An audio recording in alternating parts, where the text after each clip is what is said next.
અમેરિકાના રાષ્ટ્રપતિ ડોનાલ્ડ ટ્રમ્પના સલાહકાર પીટર નવારોએ તાજેતરમાં એક નિવેદન આપ્યું છે, જેણે ભારત અને અમેરિકાના સંબંધોમાં તણાવ ઊભો કર્યો છે.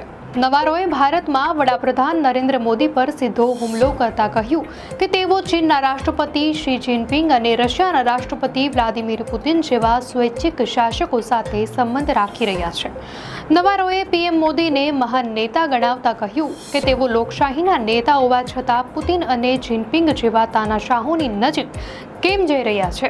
આ ઉપરાંત તેમણે એક અત્યંત સંવેદનશીલ મુદ્દો ઉઠાવીને રશિયન તેલના વેપારથી ભારતના બ્રાહ્મણો નફો કમાવી રહ્યા હોવાનો આરોપ પણ લગાવ્યો.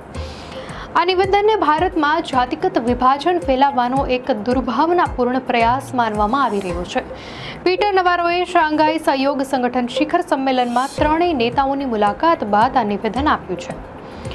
તો શું પીટર નવારોનું આ નિવેદન માત્ર એક રાજદ્વારી ટીકા છે કે પછી ભારતની સાર્વભૌમત્વ અને આંતરિક એકતા પર સીધો હુમલો? શું અમેરિકા ખરેખર ભારતને તેના દબાણમાં લાવવા માંગે છે?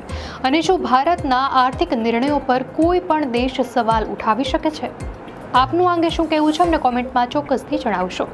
દુનિયાની આવી જ નવી અપડેટ્સ માટે ધ લોકસત્તા ચેનલને સબસ્ક્રાઇબ કરો.